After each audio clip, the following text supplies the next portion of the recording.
Hello everyone. सो आज हम start करने वाले हैं अगेन जो हमारी सीरीज़ चल रही थी क्लास 6th की, उसी में हम नेक्स्ट चैप्टर्स करेंगे। आपको बता दें कि इससे पहले हमने इसी चैनल पे बहुत ही कम समय में, आप यूट्यूब पे चेक करेंगे, बहुत ही कम समय में 6 चैप्टर कर लिए हैं, ठीक है। और अब हम करने वाले 7 चैप्टर जो कि है जल संरक्षण। ये क्लास 6th की सीरीज़ चल रही है। ये सारे नोट्स मैंने खुद के लिए बनाए थे, हाइलाइटेड हैं और सिर्फ आरबीएसई बुक से हैं। कोई भी इधर उधर का कुछ मटेरियल नहीं है, सिर्फ और सिर्फ आरबीएसई की बुक है। आपका समय बचे इसीलिए ये सीरीज़ मैंने स्टार्ट की है। चैनल नया है, हो सकता है कि व्यूज़ अभी कम हो, लेकिन मुझे ये पूरी उम्मीद है कि अगर इसमें कुछ अच्छा मटेरियल हुआ तो ये ज़रूर ऊंचाइयों पे पहुंचेगा। तो स्टार्ट करते हैं जल संसाधन। तो यहाँ पे है अपवाह तंत्र। अपवाह तंत्र होता क्या है कि जब एक स्पेसिफिक रीज़न से नदियाँ जाती हैं, ठीक है, उसमें सहायक नदियाँ जो होती हैं वो आगे जाके एक बड़ी नदी बना लेती हैं, छोटी छोटी नदियाँ। तो 2 अपवाह क्षेत्रों के मध्य जो उच्च भूमि होती है ना, वर्षा जल का जो विभिन्न दिशाओं में वो प्रवाहित होती है, उसको जल विभाजक रेखा कहते हैं। और राजस्थान में ये रेखा है अरावली पर्वत बनाती है, ठीक है, पूर्व पश्चिम राजस्थान अलग कर देती है।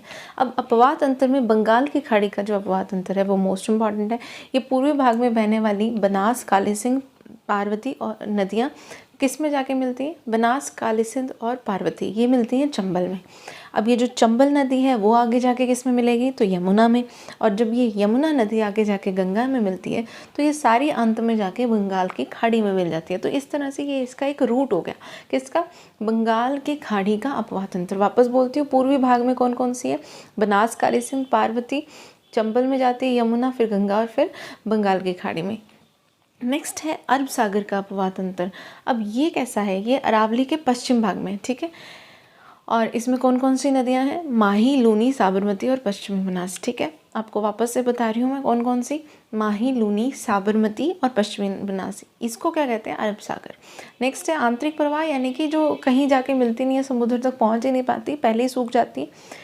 तो ये कौन कौन सी नदियाँ? ये राजस्थान में घग्गर, बाणगंगा, कांतली, साबी और रूपारेल। अगेन घग्गर, बाणगंगा, कांतली, साबी, रूपारेल और मेढा, ये जो हैं ये नदियाँ जो हैं आंतरिक अपवाह तंत्र के अंतर्गत आती हैं। अब कुछ मेन नदियाँ देखते हैं। पहली चंबल।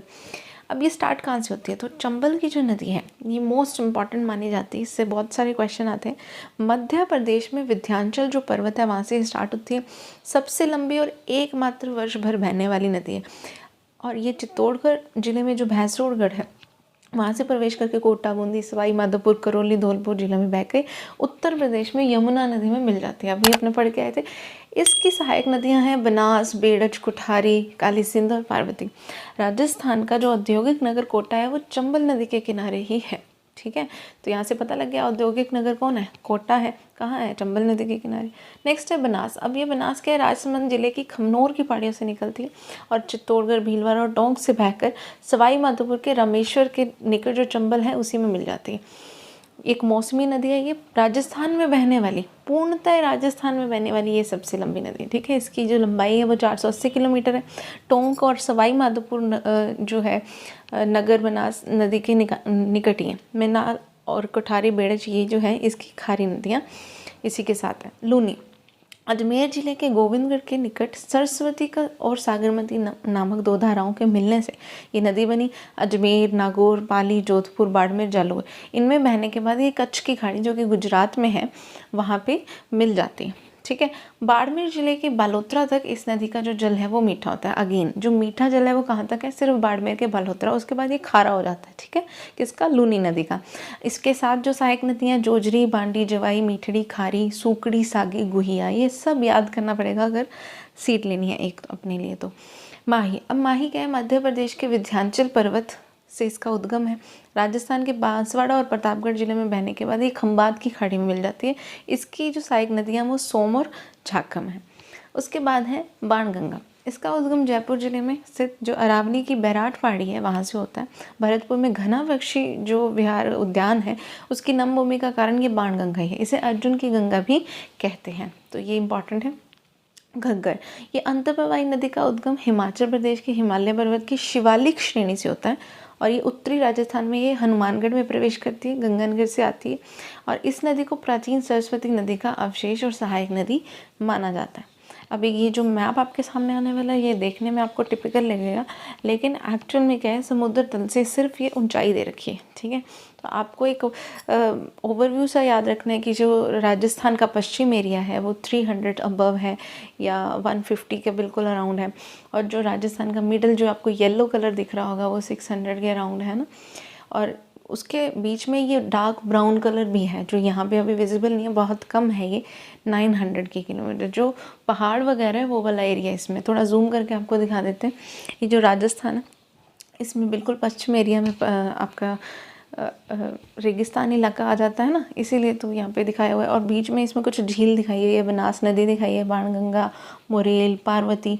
तो ये सब की लोकेशन के लिए आपको इसको स्क्रीनशॉट ले लेना चाहिए और इसको 2-4 बार इसको ध्यान से इसको रीड करना चाहिए, क्योंकि ये एक चार्ट में से ही बहुत सारे क्वेश्चन आ जाएंगे। अब माही नदी कहाँ पे है, तो राजस्थान के दक्षिण में। जैसमंद झील कहाँ है, तो राजस्थान के दक्षिण में। बनास झील नदी कहाँ है, राजस्थान के दक्षिण। तो ऐसे करके ये पूरे चार्ट में से बहुत सारे क्वेश्चन आ सकते हैं। चलते हैं आगे। राजस्थान की प्रमुख नदी घाटी परियोजनाएं, इन्हीं को बहुउद्देशीय परियोजनाएं भी कहते हैं। और जो भारत के प्रथम प्रधानमंत्री थे पंडित जवाहरलाल नेहरू, इन्होंने इन नदी घाटी परियोजनाओं को कहा आधुनिक भारत के मंदिर, ठीक है।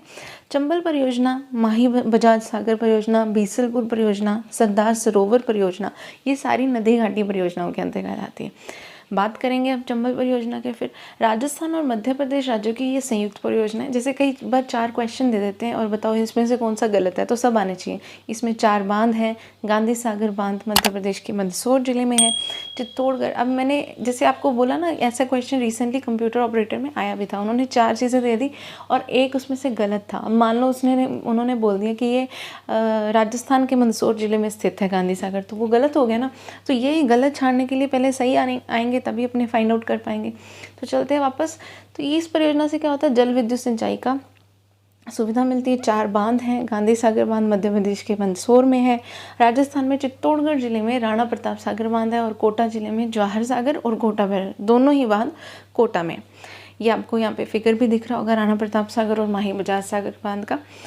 चलते हैं माही बजाज सागर परियोजना में। तो बांसवाड़ा में जो माही नदी है, बिल्कुल आपको दक्षिण में अभी दिखाई थी, वहाँ पे ये परियोजना है। राजस्थान और गुजरात राज्य की सम्मिलित परियोजना इसको बोलते हैं। दोनों ही राज्यों में सिंचाई जल इसी से होता है। नेक्स्ट है बीसलपुर परियोजना। तो ये टोंक जिले के टोड राय सिंह नगर में बीसलपुर के बनास नदी के किनारे पे, और इससे जयपुर, अजमेर, टोंक सहित अन्य क्षेत्रों को भी मिलता पानी। सरदार सरोवर परियोजना, तो गुजरात, मध्य प्रदेश, महाराष्ट्र और राजस्थान, इन सब की ये संयुक्त परियोजना है। कौन सी? सरदार सरोवर। गुजरात की नर्मदा नदी पर इसको बनवाया गया और राजस्थान के दक्षिण पश्चिम में नहर द्वारा बाड़मेर और जालौर जिले में इसी से सिंचाई पेयजल की व्यवस्था होती है, ठीक है। किससे? सरदार सरोवर परियोजना से। इसके अतिरिक्त अगर पाली जिले में बात करें तो जवाई नदी पर जवाई परियोजना है। तो पर पता तो लगे कि जवाई नदी है कहाँ, तो पाली में है। डूंगरपुर जिले में सोम नदी पर कौन सी परियोजना? सोम कमला अम्बा। अब इसका वर्ड आगे पीछे कर देते तो याद रखना। उदयपुर जिले में मानसी वोक्कल परियोजना और प्रतापगढ़ जिले में जाखम नदी पर जाखम। तो पता हो कि प्रतापगढ़ में जाखम नदी है और जवाई कहाँ पे थी? पाली में, ठीक है। और अब हम करते हैं थोड़ा सा इसका एक नेक्स्ट पार्ट जो कि मेरे लिए बहुत इम्पॉर्टेंट है, क्योंकि इसको याद करना थोड़ा टाइम लग जाता है। प्रमुख झीलें और जल संचयन। तो उदयपुर में 14वीं सदी और 19वीं सदी तक जल संरक्षण चला। पिछोला, उदय सागर, फतेह सागर, गोवर्धन सागर, रंग सागर, स्वरूप सागर, जना सागर, इतने सारे सागर, इतनी सारी झीलें। इसी के कारण इसको क्या कहते हैं? झीलों का नगर। किसको? उदयपुर को। जयसमंद झील। तो जयसमंद झील का निर्माण किसने करवाया था? जयसिंह ने। ये कहाँ के महाराणा थे? मेवाड़ के। 1687 से 1691 यानी कि 1687-1697 तक जो गोमती नदी है उस पर जयसमंद झील का निर्माण करवाया जयसिंह ने, ठीक है। विश्व की मीठे पानी की सबसे बड़ी मानव निर्मित झील जो है वो जयसमंद झील ही है, ठीक है, जो जयसिंह जी ने निर्माण करवाई। अजमेर में से जो पुष्कर का एक धार्मिक महत्व है वो इसी प्राकृतिक झील के लिए।